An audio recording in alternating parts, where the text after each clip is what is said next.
Hi there, my name is Christa, and I'm going to talk to you today about follow-up and why we do it. First of all, you may think you're in the business of selling your company's product, but you're really not. You're in the business of following up. We are in the people business. That is our number one responsibility, is to follow up. So let's talk about the reasons why follow-up is important. So when you follow up, your customer expectation is fulfilled. They didn't just buy a product and were thrown aside. You followed up with them. So their expectations are fulfilled when you follow up. When you follow up, customers stick with your business longer. You become their go-to person because they know you. People like to feel important. And when you follow up, you're making them feel important. So that's very, very important.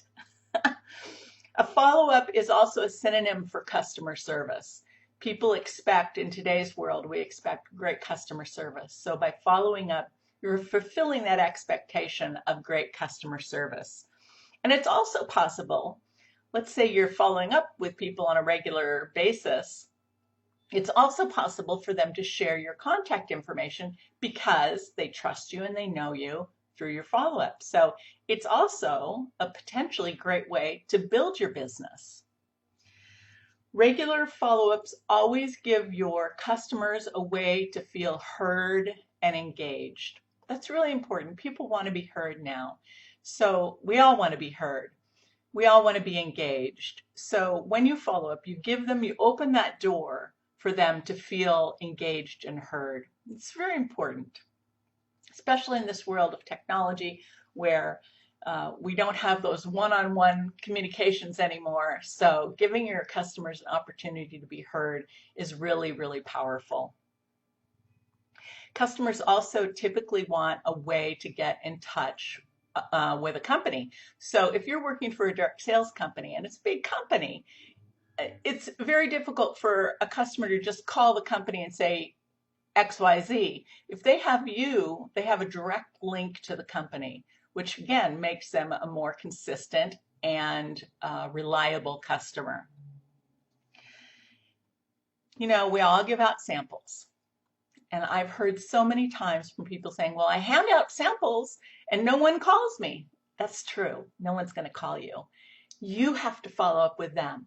How'd you like it? What'd you think? Without the follow-up, they're not going to become a customer. They just got a free thing.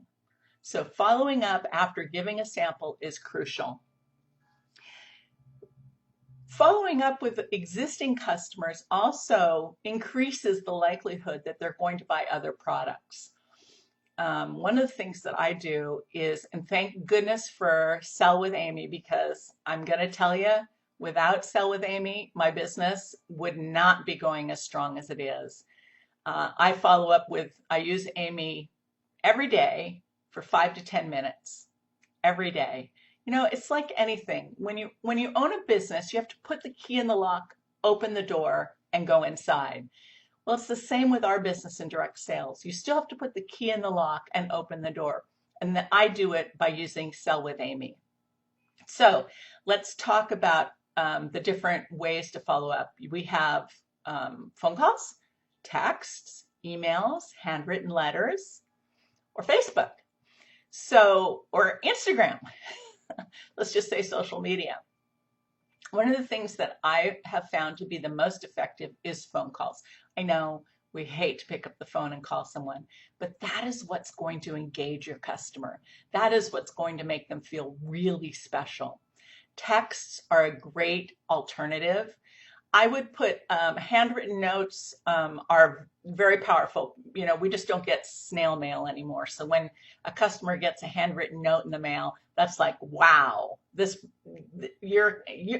went the extra mile to write a letter to me. That's amazing. It makes people feel very special, and we all want to feel special.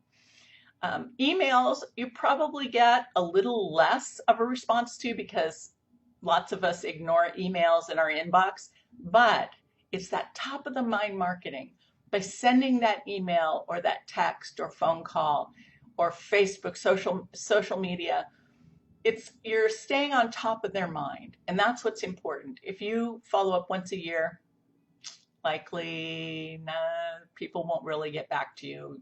That doesn't make for a good customer relationship. But if you're contacting them every 2 to 3 months, you are at the top of their mind. So with Sell with Amy, one of the things that I do is that I schedule a follow-up 2 days after I've gotten their sale. Say, thank you for your business. I really appreciate it. My family appreciates it. Let me know if I can help you in any other way. Interestingly enough, a number of times I get a customer that says, oh, I ordered XYZ and I wanted to order PQR. Can I order that too? I know it sounds crazy. They just put in an order, but they order again. The next follow-up I do is at the 2-week mark. That follow-up is where I say, did you get your product? How do you like it? Do you have any questions? The third and final follow-up that I do for a customer is at the 2-month mark. And at that point, I say, hey, I hope you're still enjoying your product. Is it time for you to get some more of the consumable goods? And I offer them suggestions. So those are the 3 main reasons, or the main methods that I use to follow up after a sale. And then I schedule every single customer to be followed up once a quarter. So at least 4 times a year, they're hearing from me. So following up, let me just tell you a little story. I did an event, and normally, you know how events are. They're busy, there's lots of people, but I made a commitment to myself at this event that I would follow up on every single customer that I had sold something to. So after the event, I painstakingly went through and put all of the contacts from the event into my Sell with Amy. I contacted each of them 2 days after the event and said, thank you very much for your business. I really appreciate it. Let me know if I can help you in any other way. I contacted them. I didn't do the 2-week because I knew they already had their product. So I contacted them a month later and said, hey, hope you're still enjoying your product. Is there anything else you need? I want to tell you, 60% of those people from that event purchased from me again because I used Sell with Amy and because I contacted them. Now, I've never had that experience with an event, so you better believe that's what I'm doing again in the future. Following up, I just really can't underscore it enough that following up is your number 1 job. That's the whole kit and caboodle. And if you're not using Amy, go get it, because I'm going to tell you that Sell with Amy completely changed my business. It's important to be consistent. It gives you that consistency. It's important to be top of the mind marketing. All these things you can do with Sell by Amy. And I don't want to sound like an ad, but I'm going to tell you, Sell with Amy absolutely changed my business. So those are my little tips on following up. If you have any questions, let me know. I wish you the best with your business, and goodbye. See you later.